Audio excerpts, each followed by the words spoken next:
But you, the WBC, think that you better than everybody, don't you? So since you, the WBC, and you got the green belt, which don't mean it, and real belt is the ring belt, which is free, motherfucker. Who you talking about? Can you talk about the difficulty of this decision? Yes, it's very sad. It is very complicated to have to vacate a title, to withdraw recognition of a champion hurts very deeply. And this is what TKO is saying. Why do you have to pay them? Don't pay them. Don't adhere to their crazy. Crawford calls for a boycott of the WBC after it removed Shakur's championship, criticizing the organization for arrogance, stringent rules, and high costs. What makes you so motherfucking better than any other sanctioned bodies? Huh? To that question. What makes you better than the WBO, the IBF, or the WBS? Crawford disputes with Mauricio Suleiman, claiming that he can grab the title if he wants, as Suleiman has been charging Shakur a meaningless $100,000 fee. You can take the fucking belt. It's a trophy anyway. Mauricio Suleiman stripped Shakur after earlier stripping Terence Crawford, stating he violated rules, failed to make payments, and thus lost his WBC belt. WBC super lightweight, then he unified and became undisputed in welterweight against WBC champion, who was Spence. Great fight. He petitioned to fight a final elimination bout in super welterweight against Madrimov and remained champion in welter. The WBC supported him. He did not comply with the rules, and he moves up to super middle and makes the fight of the century, beats Canelo, makes $50 million or around that. The WBC absolutely is not going to charge 3% of such an amount. We made a very clear 0.6%, which is 300. Shakur Stevenson said on X, "I just paid these dudes after my last fight. What the hell? I'm giving you $100,000 right now because you have a beef with Bud, so come at me for it," expressing displeasure with the continual requests. Terence claims that authorities live luxuriously off fighters, while athletes face discipline and are still have to pay excessive WBC sanctioning fees. And guess who got to pay for it? Us fighters. We paying for y'all to come out here, have the time of y'all life, stay in the best hotels of y'all life, and it's all done on our dime. It's done on our dime. Do that sound right to y'all? It's crazy, ain't it? We the one out there getting battered, knocked upside our head, and every time we step foot in the ring, we gotta pay them a sanction fee like they the government. We getting Shakur Stevenson stated $100,000 to some crooks who did not deserve it. Nah, Lalani. I'd rather give it to you, baby girl. The World Boxing Council had nothing to do with this fight, yet it is eating them alive. Take your belt. It does not make me. He is expressing his frustration. According to Roy Jones Jr., regardless of the dispute, removing a champion's belt is unfair, disrespectful, and reflects poorly on the organization. A lot of people were really upset about it. And I don't really want to get too deep into that. All I'm going to say is it's wrong for him to be stripped if he didn't even defend the title. Yeah.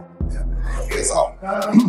Chris Manx vehemently condemns the WBC's demand for hefty fees from Shakur Stevenson, calling it disgusting and unfair. He adds that no matter how much money Shakur earns, it is his rightful property, and the organization has no moral claim to his gains. Chris Manx contends that the existing sanctioning system is inherently flawed and should be eliminated because it abuses competitors who already experience significant physical and emotional hurdles in the ring. He points out that players face penalties, take risks, and devote their lives to the sport, but are subjected to unreasonable financial demands by governing bodies such as the WBC. Crooked and shady as you can possibly get. And for the WBC to do this now, when sanctioning bodies are under attack, when the sanctioning system is under attack, this is a glaring example about why maybe they shouldn't exist.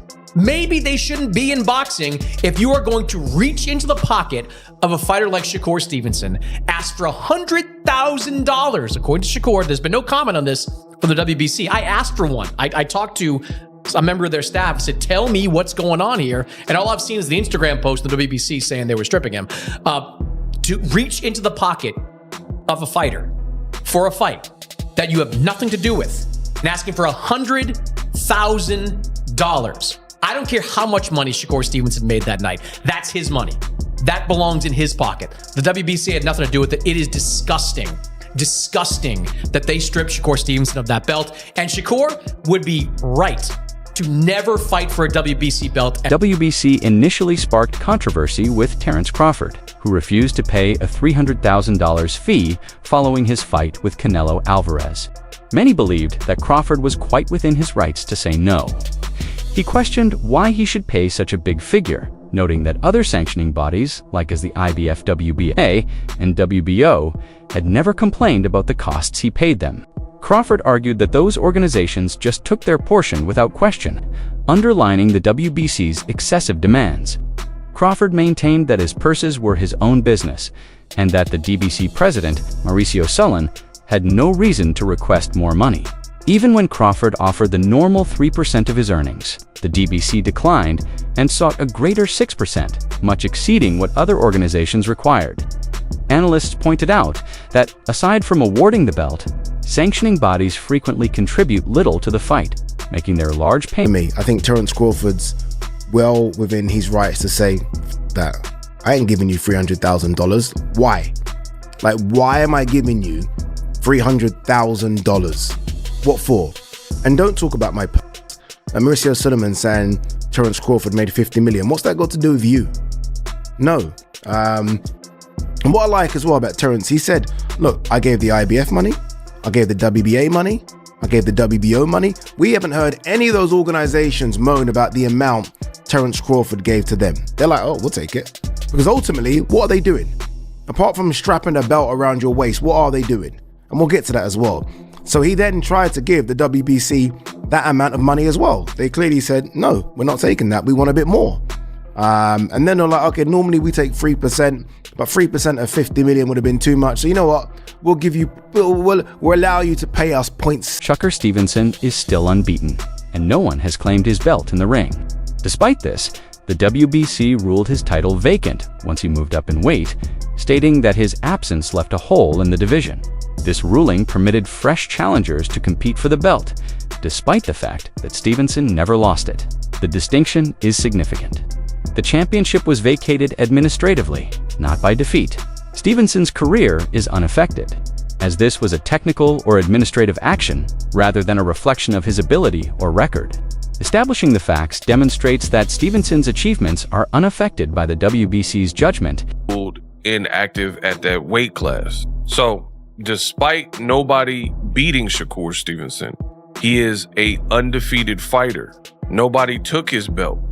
But for whatever reason, the WBC has decided him moving up has created some type of void and have now made and declared his title vacant, allowing the division to successfully move forward with new contenders. So in this case, Stevenson, he didn't lose his belt in the ring.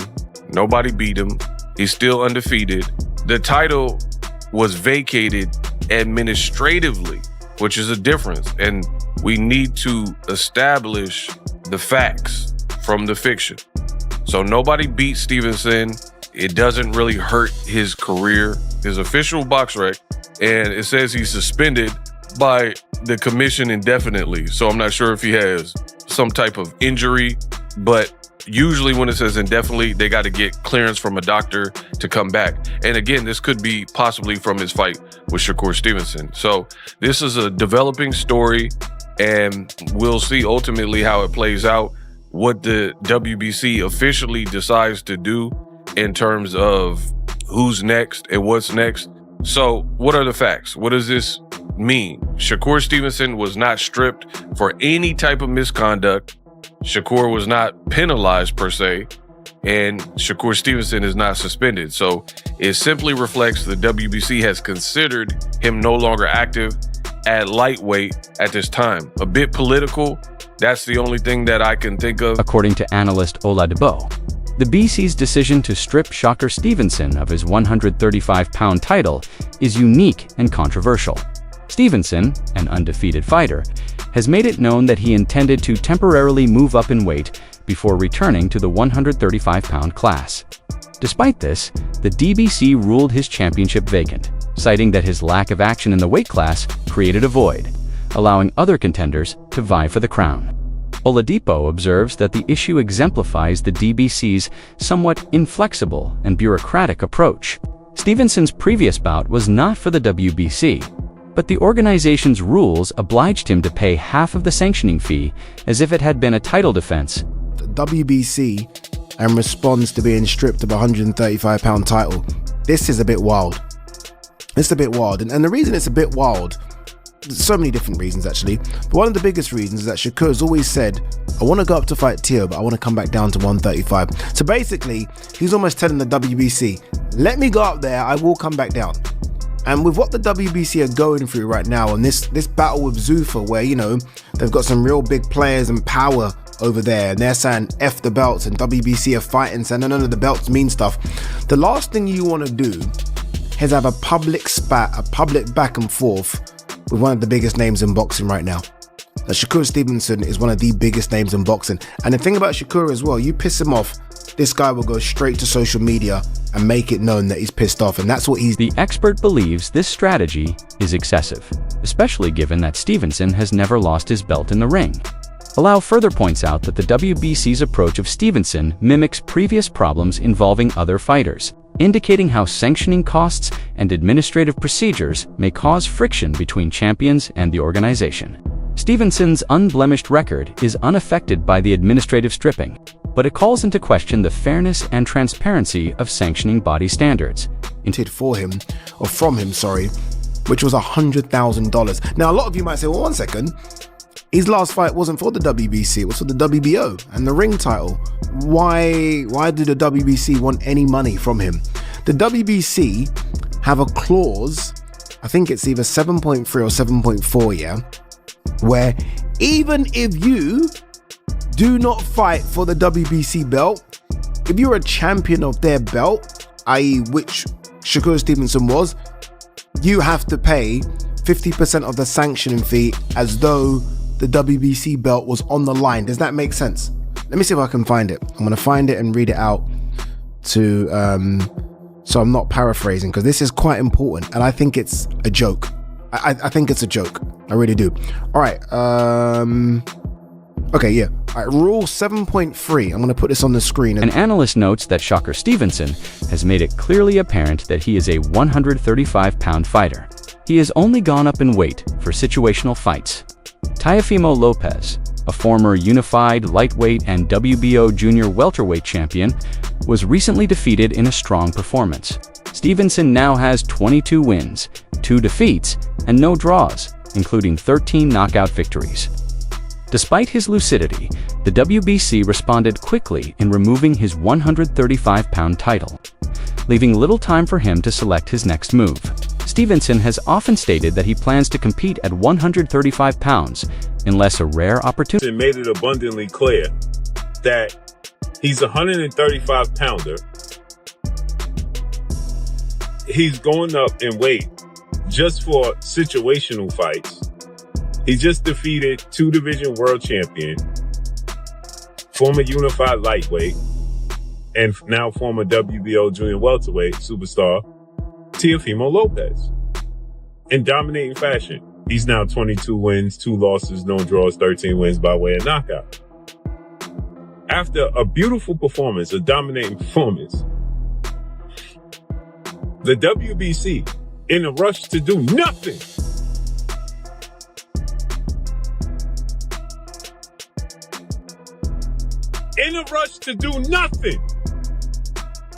He has also indicated interest in fighting Lamont Roach, who the WBC has promoted to number 2 at 135 pounds. Stevenson has never stated that he intends to maintain his current weight of 140 pounds. Analysts point out that the DBC's hurried administrative moves ignored Stevenson's goals, raising concerns about the organization's decision-making and treatment of elite fighters.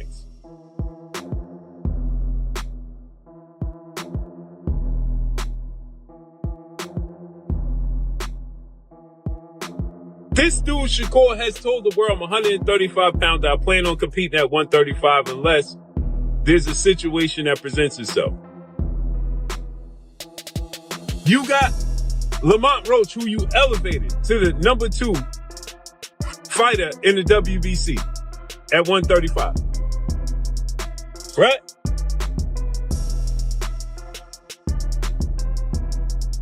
Shakur says yesterday, I'm willing to fight Lamont Roach. We're going to make it happen. Right?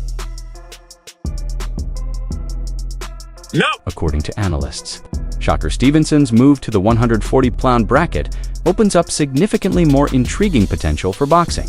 While he might return to 135 pounds, that option becomes less appealing. Following his overwhelming victory over former 2-division champion Teofimo Lopez, analysts feel that the WBO, strap, and lineage championship he now possesses are more significant at 140 pounds than they were at his original weight. Competing in this class brings up the possibility of high-profile matchups, such as a challenge to WBO welterweight champion Devin Haney, which might be one of the sport's most exciting fights in 2026. The 140 pounds division also features other great fighters who are frequently ascribed to as members of boxing's elite group, presenting Stevenson with important and competitive contests that benefit both his pound division. I think there's more attractive fights in the 140-pound division, because if you would have gone back to the lightweight division, Muay Thai would probably be the most intriguing matchup, and I don't know if after beating Teofimo Lopez, that I think that would have been going backwards. I believe that the WBO strap that he got right now and the lineage title that he got on is more valuable in the 140-pound division than going back to the 135-pound division. You know what I'm saying? Because I think that he could also petition to be the WBO mandatory to the welterweight champion in the WBO in Devin the Dream Haney. I think that would be an attractive matchup in 2026 following that type of performance versus... While Keshin Davis presently holds the WBO required position at 140 pounds. A bout with Stevenson is doubtful, underlining the complexities of mandatory commitments against appealing matchups. Overall, observers believe Stevenson's transition to 140 pounds helps his legacy, positions him for larger challenges, and offers more exciting battles for viewers, while preserving his status as one of boxing's top undefeated fighters. Or the 4 kings, the Fat 5, whatever you want to call it, and I think that's just better for the sport of boxing. That's better for Shakur Stevenson, and I think that's a very winnable fight right there. We know that Keyshawn Davis is in WBO mandatory position right now in the 140-pound division, but we all know that they're not going to fight. So, we all could keep on asking Keyshawn and Shakur, when you going to fight? Are you going to fight? Both of these guys already saying they're never going to fight again. So, Keyshawn Davis is going to be moving up to the 147-pound division, right? So, unless that Tank was active at 135, that's the only fight that the world want to see at 135 is Shakur versus Tank. We're not going to see Kid Austin versus Shakur Stevenson at 135. That Shakur, the Kid Austin, he lost that. That's all for today's video. Stay tuned until the next